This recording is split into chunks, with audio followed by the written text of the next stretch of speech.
All right, so I want to review some things that we did in class. At the end of class, we were able to derive that very beautiful Gibbs free energy equation. And I want to kind of go quickly review what we did there and then pick up from that point, and then we'll go over that worksheet. So we started with a chemical reaction. In that chemical reaction, we studied it's an exothermic, so energy was released. So the Q of the reaction was negative and the Q of the surroundings, okay, was positive.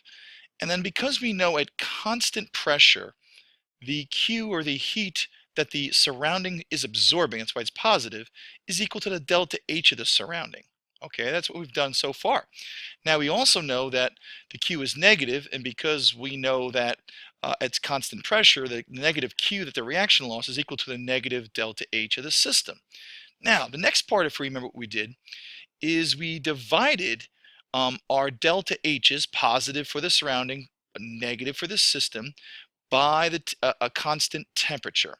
And the reason why we did that is because we know that entropy, that measure of the dispersion of heat or randomness, is equal to Q, the thermal energy, okay, at some temperature change. What's this change of thermal energy at a certain temperature change? And if you think with me, if it can change its thermal energy a lot, okay, at a particular constant temperature, it has many degrees of freedom. And that's what essentially we're doing when we measure entropy is of compounds anyway, is how much degrees of freedom do they have in terms of how dispersed, or if you think about it, how much energy can they disperse if they have degrees of freedom. So in any case, we keep this under close observation here, because we're going to basically take this Q. Remember, it's still Q over T, even though we say it's delta H, it's a state function. So Q over T, or delta H over T, is really the change. Now this is a change of heat over T, so the change of Q over T is entropy. So we're going to convert this to delta H, I'm sorry, delta S, okay, of the surroundings. All right, and that's what it equals. So this whole thing right here is what we have. So delta S of the surroundings is what this equals. And of course, because of delta S of the surroundings is what this is, and this equals the negative delta H of the system, hey, that's what we have. So the delta S of the surroundings, okay, equals the negative delta H of the system over T. Okay, we divided by T to both of these expressions so that we can actually come up with a entropy value. And again, the purpose of this derivation, and it's really important you understand, is that we're trying to come up with an equation that can measure the entire universe's entropy. Why? Well, because if the entropy of the universe increases, we have ourselves a spontaneous process that occurs on its own. Chemical reactions can occur under those conditions, and we can utilize that pathway for free energy. So free energy is when we have a spontaneous process, or free energy becomes available to us during a spontaneous process when delta S becomes positive. That's the second law of thermodynamics. So now I'm left with this. Delta S of the surroundings is this. So remember, it's easy to measure the delta S of the system. We do so by using the what? Absolute entropies. We're going to sum the absolute entropies of the products, right? And we're going to subtract the sum of the absolute entropies of the reactants, and we'll get the change of entropy of the system. So we can use the tablature, okay, that's given to us, the thermodynamic tables, to get that. All right, and if we have a positive overall delta S the system, that means my molecular disorder, okay, has increased. So remember, we have a system. Inside the system, we have chemical reactions, and outside the surroundings, we evaluate the delta S of surroundings by the heat exchange. So because the heat was released in this example, the molecules of gas outside this system are now going faster. And if they're going faster, they're dispersing. If they're dispersing, then the entropy is increasing. So we have a way, party people, to now measure the delta S of the surrounding. We have the system down. We can measure how the molecules change, either from a solid to a gas, liquid to a gas, or we go from 6 moles of reactants to 8 moles of products. Any time the number of individual molecules increase, or molecules are getting smaller, we're making gases, our delta S of the system increases. And we can always measure that by using this formula and using our tables. But the delta S of the surroundings was our problem. How do we measure the delta S outside the system? And now we have a way. We link it with the energy change. All right, so this is the last little piece here, and I know we did this, but I want to make sure we're understanding this. So we're going to leave this right here. We know that delta S of the universe is equal to the delta S of the surroundings, which we now can evaluate through the energy change, either released from the system or absorbed. If in a case of an absorption, the surrounding gas molecules would go colder, but we can evaluate the surrounding entropy by the temperature change into or out of the environment. Okay, or the heat flow into or out of the surroundings. So I converted the change of S in the universe back into the Q over T. Remember, this is constant pressure. And I did so because I want to do something here. Now I want to do our final, derivation. So I'm going to rewrite this. So change of Q of the universe is the same thing. Over temperature constant is the same thing as this, because again, entropy is Q over T, and that's what we have here. And then we have negative delta H of our system, which is really over that same constant temperature, is really delta S of the surroundings. And then, of course, we have the easier understood evaluation of the change of the entropy or disorder of the molecules in my system that I get from the tablature. Okay, so now what I'm going to do here is I'm going to divide, or I'm sorry, multiply by negative t. Now the reason why I brought this out to its equivalent with a t, so we can see what happens when I multiply by negative t. Now I'm multiplying by negative t because I want to get rid of some negatives here. And again, I would be multiplying by positive t if I used an endothermic example. Remember, I started you with energy being released. I could be deriving this with energy being absorbed. So don't worry. So be happy, and we'll multiply this by negative t. So I'm going to kind of get rid of this right here. And I'm going to just put negative t here. So negative t. So I'm going to multiply this by negative t, which is negative t over 1. And what I do to one side of the equation, I do to another. Now, this one's easy, okay? Temperature cancels, and I have a negative change of Q of the universe, okay, is equal to, now we're going to distribute this negative t times this, remember the distributive property, negative t times this expression, and negative t times this expression. Okay, so negative t times this expression gives me a positive delta H of my system, and the negative goes bye bye because negative times negative is positive, and t over t is 1, so that's it.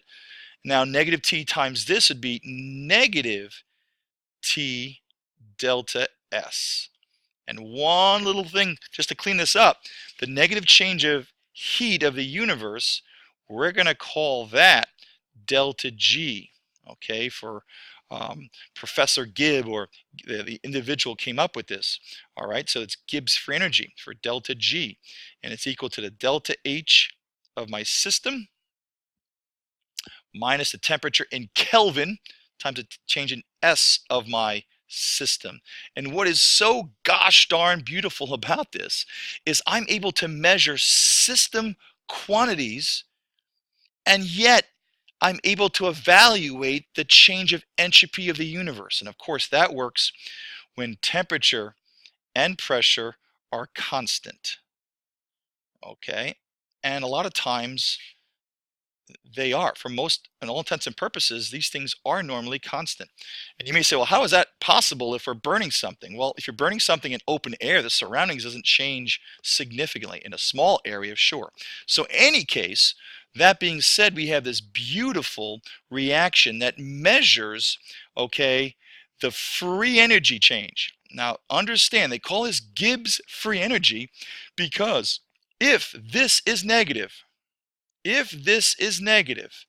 all right, that means free energy is being released. All right, and it's very important we understand that if that is negative. So let's kind of scroll up or down, however you want to think of it. So if this is negative, so if delta G is negative, it means that we have free energy being released. And what that means is we have ourselves a spontaneous reaction, which means I do not have to keep adding energy to keep going. It's a self-sustained reaction that we can use to do useful work. Our lights, lighting a fire, anytime we create electricity from some source, whether it's water, hydroelectric, or it's from wind, okay, we're using free energy, concentrated source, and it's essentially creating an opportunity for us to ride that energy pony and use it for useful work. So this is important. Delta G is negative, and the delta G is going down. And when we had AP Bio, party people, okay, we talked about exergonic and endergonic reactions, and we don't use those terms in AP chemistry, but we learned that if I have a reaction that starts with, this is the size of G, or Gibbs for energy, and I go high to low. Now this is going down. Delta G in this reaction, okay, is said to be negative. And if I'm going from a system of high free energy, that's what this really is, right? Free energy, and I go down to smaller free energy, what happened to it? Okay, this free energy was released, and that's why delta G is negative. So the reason for the negative delta G is that just like for a negative delta H, okay, delta H means heat's released. Well, delta G is free energy. It's different. Free energy is energy we can use to do something, to ride a plane, to stay warm, to move something, okay? And it always has to go downward if it's spontaneous. Now, a reaction that's not spontaneous, so this would be an exergonic, all right? Again, we don't use that term in AP Chem, but exergonic, because free energy is what? Being released in the, well, I'll have to start low for the other one. In the other one, we'll just pretend that's not there. I'm sure you pretend I'm not there, but the point is, if we go in free energy, we have to go up in free energy, right? The difference of where we start and finish, in this case, delta G is positive. We're going up.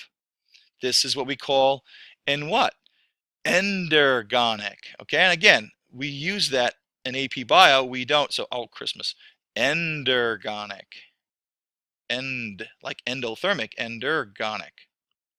And this, of course, is non-spontaneous. And notice we're going from a system of low free energy to high free energy. And how do we do that? Well, free energy must be what? Taken in. Which means if I have a non-spontaneous process, the process can occur, but only with what? Input of free energy. And if we stop the input of free energy, the reaction stops. That's not what happens here. Okay, here we're using some concentrated source, and it's essentially becoming a non-concentrated source. Heat flows from hot to cold. Here is burning of what? Glucose into CO2. Here is creating glucose by the energy, the free energy of the sun. Okay, and if we think about this, a conversion of energy, let's say the conversion of gasoline to motion energy, cannot be, okay, an equal partner. If I have free energy from gasoline, and to make motion energy, for it to be spontaneous, I have to what? Go down. Why? Because some of that free energy cannot be used for a process to go forward to convert, let's say, the chemical energy of gasoline to motion energy of the car. Cannot be a straight conversion, because if it was, if this line was right here, it wouldn't occur. What? Second law of thermodynamics states that a process occurs when there's a what? When there is an increase of entropy, which means a release of what? Concentrated source to less concentrated source. So that means, party people, free energy is released in a spontaneous process, which means overall free energy decreases in our what? In our universe. There's a finite amount of energy. So the amount of free energy is constantly decreasing in our universe. Okay, that's important. The amount of concentrated source of free energy is always going down, because this free energy concentrated source is becoming less concentrated over time, and eventually we will run out. There's no such thing as a renewable resource, because you always have to go from high free energy to low, high delta G to low delta G, or at least put it this way, a change of delta G has to decrease. All right, so that's important. All right, and that's what I wanted you to get from that. Now, given this equation, I want you to understand that there are two components. Obviously, this is the delta S of surroundings, and this is the system. And we use this to measure how well a reaction is spontaneous. Whether a reaction goes or not depends upon this being negative. If it's really negative, it really has a what?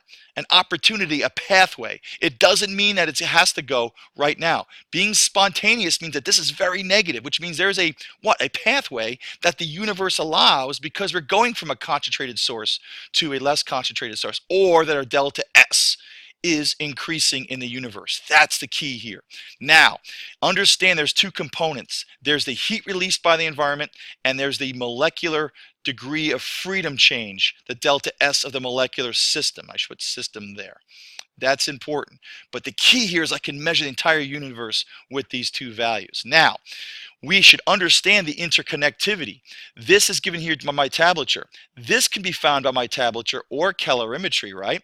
And delta G can be determined from these values in tablature, right? Delta H of formation can give you the delta H of the system. This can be found by tablature also. Now, something also to think about is delta G's are also in tablature. So let's go there. So very important, when I look at my thermodynamic tables, we know about the delta heat of formation. This little zero means at 25 degrees Celsius, and of course 1 atmosphere of pressure, and also 1 atmosphere of pressure for things that are gases, they're partial pressure. Notice we have what we call absolute entropy. This is the evaluation of a calculated result of how much degrees of freedom that each one of these types of compounds. Aluminum's a solid, and it's much lower than something that is a what? That is a gas. Well, I can find it here, argon. Woo! Now, so that's really important, that as we go from solid to gas, the what? The entropy of our system increases. Now, also, if you look at molecules, as molecules get bigger, C2H4, C2H6, we can also evaluate that they get bigger. But so the idea here is that we can calculate delta H's of our reaction from heats of formation. We've done that all week, and we can actually now calculate the change of S for our system using tablature, and that would give us delta G, because the delta H minus T Kelvin temperature change of S gives us delta G, but we can also get delta G by tablature. This is delta G of formation, and it has the same basic formula that we get the rest of these three. Now notice graphite has a delta G of 0. Okay, what means, okay, carbon is a what? Carbon solid is the elemental state, so there really is no change to form it. So you're going to see the same idea for zeros. But carbon diamond is 2.6. Now that's not spontaneous, because as you can see, it requires energy to form. This is something that's not spontaneous. Now look, the spontaneous formation, notice the formation. So if we take CH4, when it's formed from pure carbon and hydrogen, has a negative delta G of formation. So the formation reaction that makes methane, that'd be one carbon and two H2s to make this. Remember, we always think about formation reactions as synthesis reactions that make 1 mole. The delta H is negative 50.5. That tells me the free energy change in a reaction between the reactants, that'd be carbon and two H2 molecules, to make CH4. This is spontaneous, okay? Now it could be, and I just don't think it's spontaneous because of just the entropy change of the system. We have to evaluate the energy plus the delta S of the system. Remember, there's two parts to that. So this, we can get this by taking the products minus the reactants. So same idea, we can use delta G of formation, all right? And this gives us an idea of how spontaneous the reverse reaction is. Notice if it's delta G is negative in making CH4, it would be positive 50.5 to decompose it. So it shows how stable this compound when it's made. All right. Any case, let's go to our reference tables. Look at our reference tables. We have our thermal energy equation to measure changes of energy that go in and out of a system. And looky here, these three. Very simple. Products minus reactants. The sum of what? All of the absolute entropies in our table of the products minus the sum of the absolute entropy of all the reactants. And the reason why by convention it's products minus reactants for all three is because by convention we want a sign system that tells me, hey, a negative means, hey, my entropy is decreasing. A negative here would tell me my change in heat at constant pressure is changing. And here this tells me that the what? The change in free energy is dropping, which of course would be negative if it's spontaneous. So these are the three basic forms that we can use our tablature to measure these three. And of course, if I don't have the tablature for delta G, I can get it from the delta H, maybe from calorimetry or the table, and or tablature here. And this of course is the system of the delta H, and this is also the system. So very important that you see that connection. We can calculate delta G from the tablature values of the heats of formation here and the tabulated values of the change of entropy here. Remember, this is enthalpy, entropy. Sounds similar but different. Okay, and that's what I wanted you to get from that reactions. So let's now head toward the worksheet that goes over the thermodynamics of glucose and methane.